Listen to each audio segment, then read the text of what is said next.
Hello. Hello. Good morning, my dear. Good afternoon, my dear students. Last class, we have started the heading Sacred Groves. I have given definition. What are the sacred groves?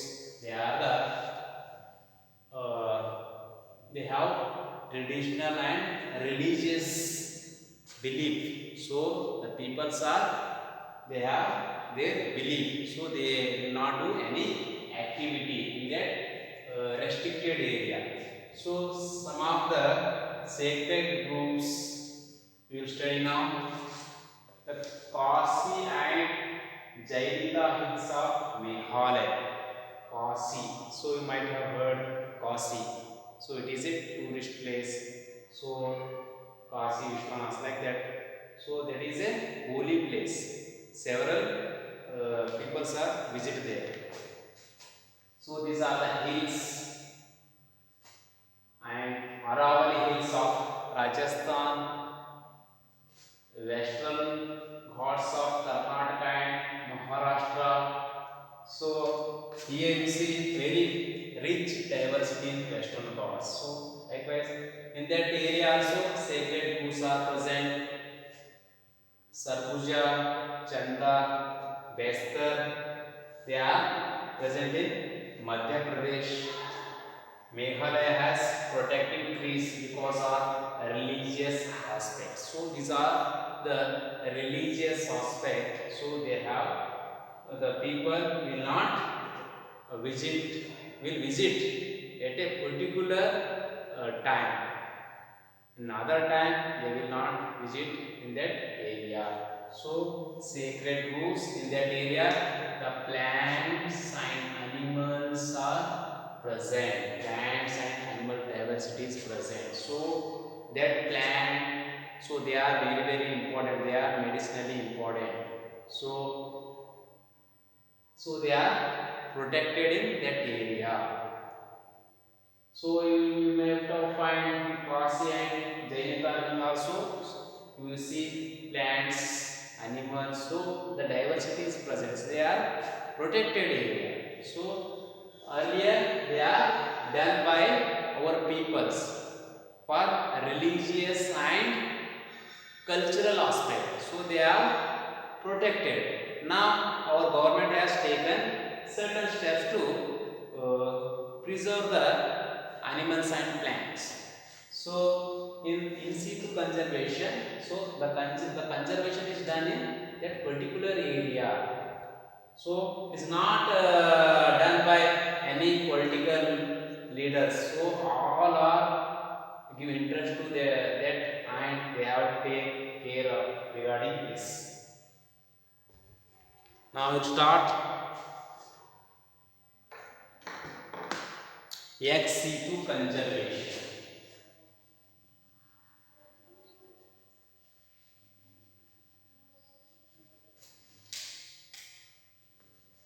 In biodiversity conservation, we have studied in situ conservation. The conservation is done in that particular habitat only.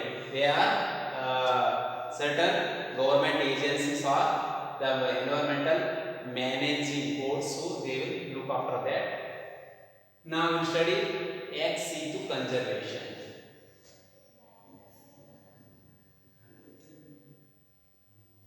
Ex situ conservation.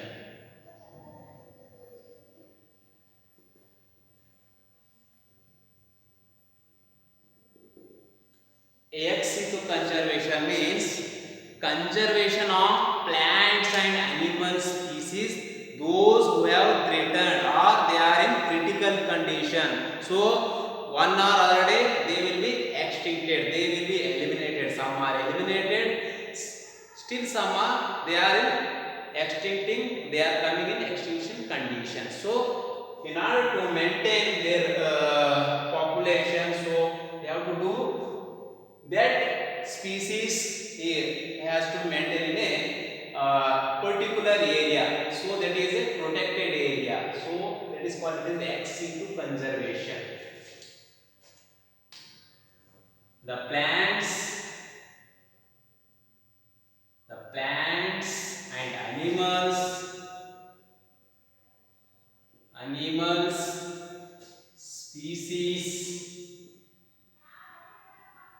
they are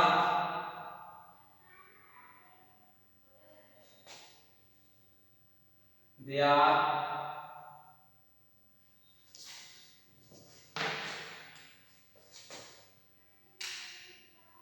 they are in threatened condition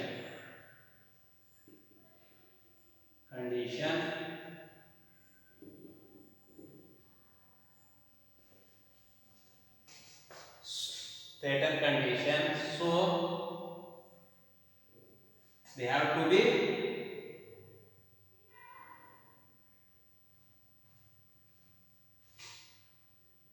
protected protected in other other area other areas by by K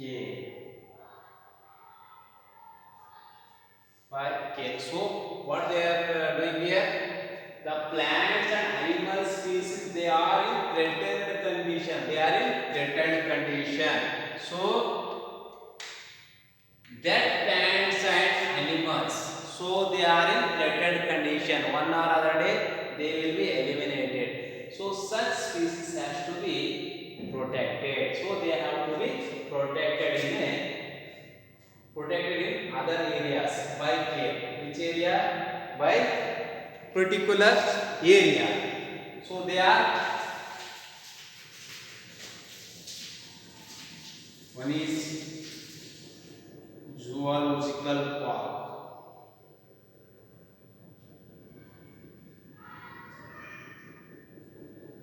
then botanical gardens,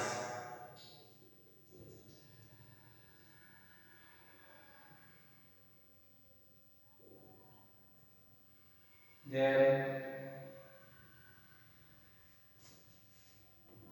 one is wildlife safari,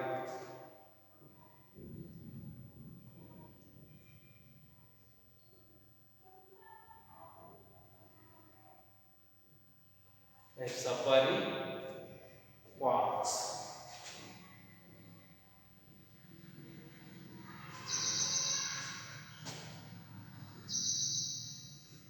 Then other than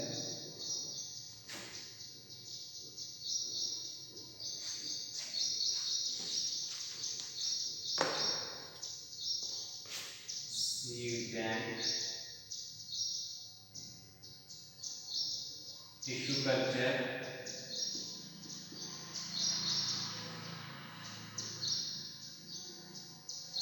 then cryopreservation.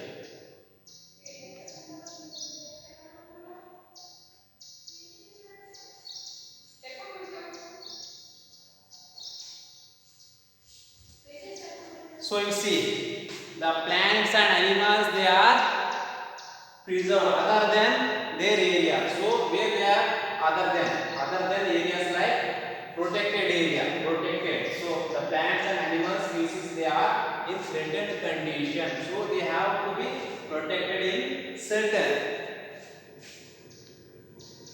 areas by care. Protected in certain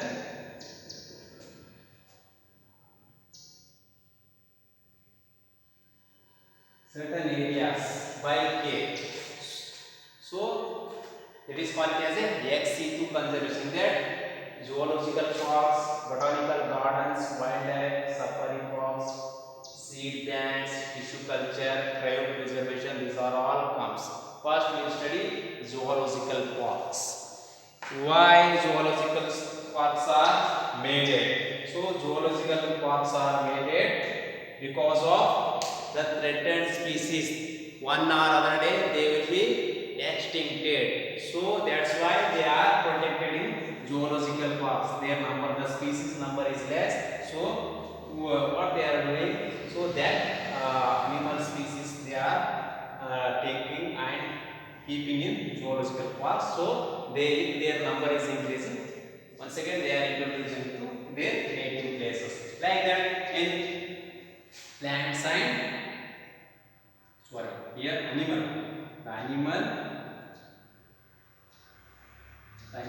species are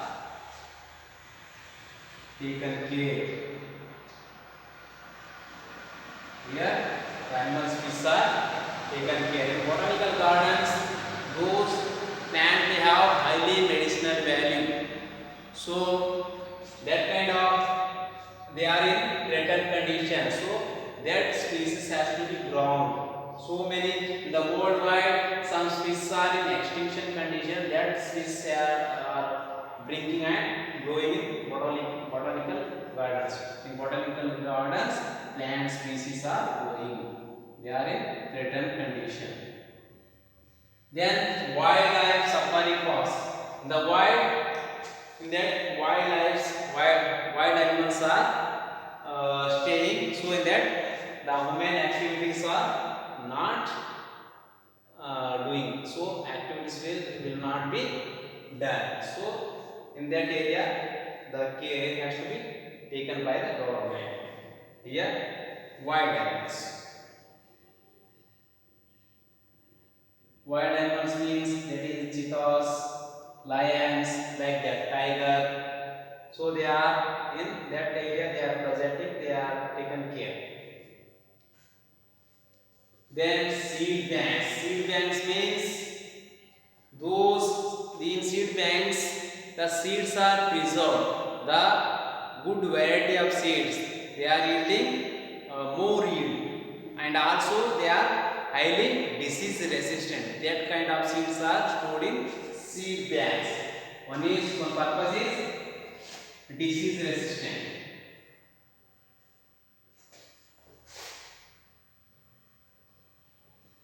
Another one is more yielding, high yielding variety.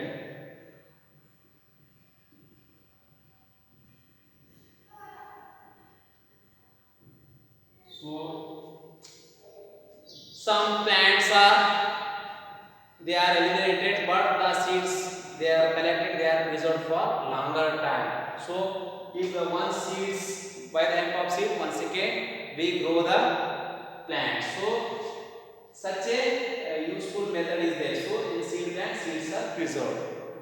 In tissue culture method, by taking explant from the plant. So that is the plant at the tip of shoot and root at nodal region, at bud region there the cells contains meristematic cells. So that part of the plant is taken and grown in a laboratory condition. Laboratory condition. Laboratory condition. So the callus, that cell is divided to form mass of cells, so that called callus. The callus, again you are adding hormones, it forms shoot and root. After certain time, what happens? The leaves and everything is formed. After that, you can introduce to land. So by help of tissue culture also we can get whichever the plant is in threatened condition. So if you are taking any a piece of whatever cell or tissue, if you are taking and growing in the laboratory condition, and you are getting a seedling, that seedling once again you have to what? So in a land, or you taken into the outside the ground or outside the field, you can introduce it. Now in cryopreservation means minus 190 degrees Celsius liquid nitrogen.